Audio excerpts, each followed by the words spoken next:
নমস্কার। বিবিসিপি ব্রজবাবুর ছোটদের পাঠশালায় সবাইকে স্বাগত জানিয়ে শুরু করছি আমার বই প্রথম শ্রেণী, পৃষ্ঠা 4। এই পাঠটি পড়ানোর আগে আমি প্রায় 1 বছর আগে আমার চ্যানেল শুরু করার সময় 17 নম্বর ভিডিওতে আমি এই পাঠটি সম্বন্ধে আলোচনা করেছিলাম।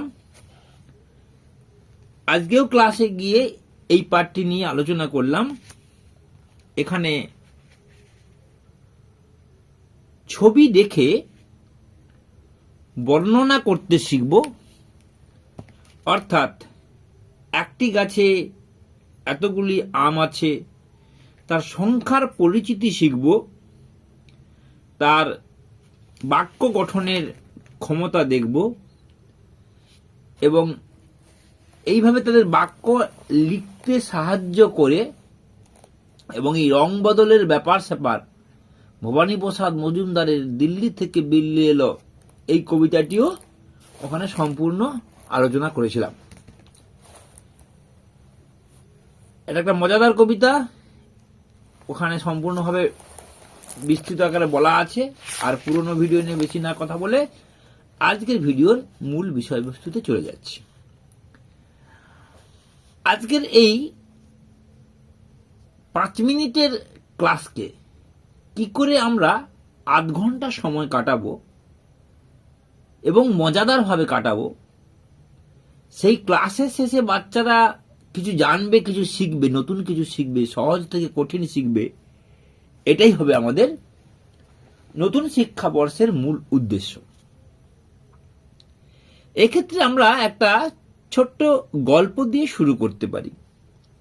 কি না, আমার হাতে একটা চক আছে, চকটা সাদা রঙের।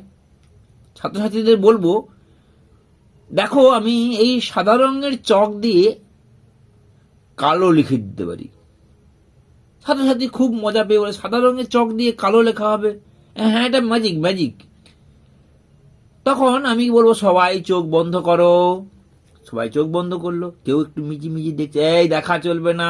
আর এদিকে আমি ধরুন এই নীল কলম দিয়ে লাল লিখছি, আমি বানানটা লিখে দেব। দেখো, নীল কলম ছিল, লাল হয়ে গেছে, সেখানে বোর্ডে সাদা চক ছিল, লাল লেখা হয়ে গেছে। এখানে আসলে লাল বানানটা লিখেছি।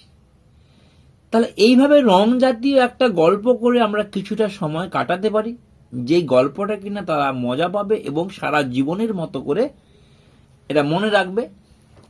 এরপর আমরা মূল বিষয়ে চলে যাব। তাহলে কি হলো, টিয়া পাখির ঠোঁটটা লাল, এখানে লাল রং করা আছে।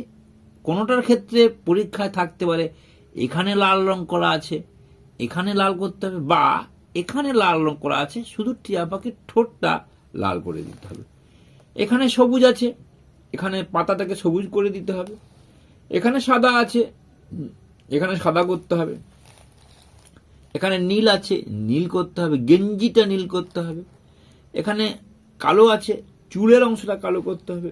এখানে হলুদ আছে, এখানে কলার অংশটা পুরোটাই হলুদ করতে হবে। এরপর কি না, এখানে টমেটো আছে লাল, এখানে এই অংশে লাল করতে হবে। এখানে ডাব আছে, এই অংশে সবুজ করতে হবে। এখানে চক আছে, এখানে সাদা তো আছেই। নীল আছে, নীল রং করতে হবে। কালো আছে, কালো রং করতে হবে। এবং হলদে আছে, হলদে রঙের ফুল করতে হবে। এখানে লক্ষ্য করে দেখা গেল যে এই অংশের সাথে এই অংশ সোজাসুজি আছে।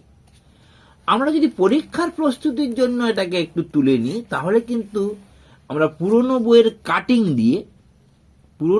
কাটিং দিয়ে যদি আমরা এটাকে মজাদার করি, এই লালের সঙ্গে এই লালটাকে নিচের দিকে দিয়ে দিলাম, এই সবুজের সঙ্গে একটু হেরফের করে যদি পরীক্ষায় দেওয়া থাকে, বা এগুলো টিএলএম হিসাবে পুরনো বই ব্যবহার করে যদি এলোমেলো সাজিয়ে দিয়ে তীর চিহ্ন দিয়ে মিল করতে দিতে পারি, তাহলে কিন্তু বাচ্চারা যথেষ্ট আনন্দ পাবে। বা আমরা যারা ছবি আঁকতে জানি, আমরা বোর্ডে ছবি এঁকে দিতে পারি, কিন্তু বোর্ডে তো আর সব রঙের চক পাওয়া যাবে না।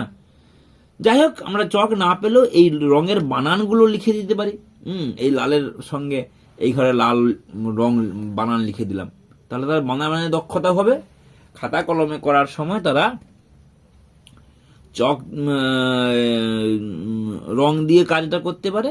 এইভাবে আমরা ধীরে ধীরে মূল পড়ায় যাবার আগে আমরা আনন্দের সঙ্গে তাদের সঙ্গে কথোপকথন করব। আজকে আর বেশি কথা নয়, আবার পরবর্তী ভিডিওতে দেখা হবে। সবাই ভালো থাকবেন। নমস্কার, ধন্যবাদ।